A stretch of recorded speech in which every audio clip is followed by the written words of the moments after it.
Maraming netizens ang napasana all sa balitang plano ng aktres na si Sara Labati na bumili ng isang napakagarang apartment sa Paris, France. Sa gitna ng usap-usapan tungkol sa kanyang personal na buhay bilang estranged wife ni Richard Gutierrez, tila mas pinipili ng aktres na mag-focus sa kanyang mga pangarap, lalo na pagdating sa kanyang pamilya at kinabukasan ng kanyang mga anak. Ayon sa ulat, naghahanap si Sara ng apartment sa Paris na nagkakahalaga ng humigit kumulang 348 milyon.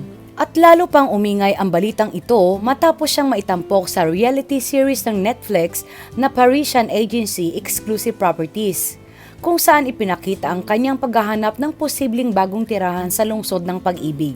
Sa isang episode ng programa, nakasama ni Sara ang host na si Valentin Critz.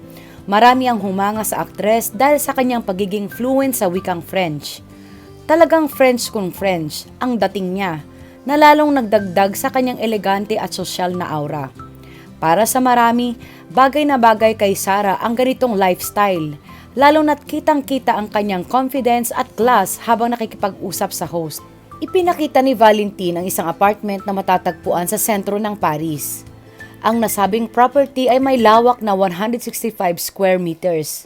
May 4 na kwarto at isang primary bedroom na may walk-in closet. Isang tunay na pangarap na tahanan para sa sinuman. Hindi maitago ni Sara ang kanyang pagkagusto sa lugar.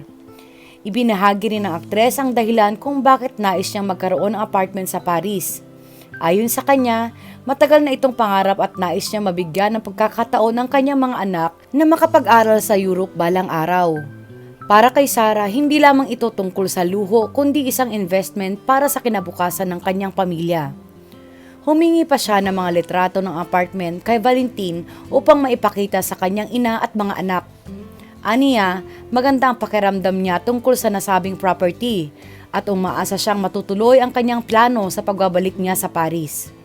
Samantala, base sa mga komento sa social media, marami ang nagulat sa kakayahan ni Sara na mag-invest sa ganitong kalaking halaga.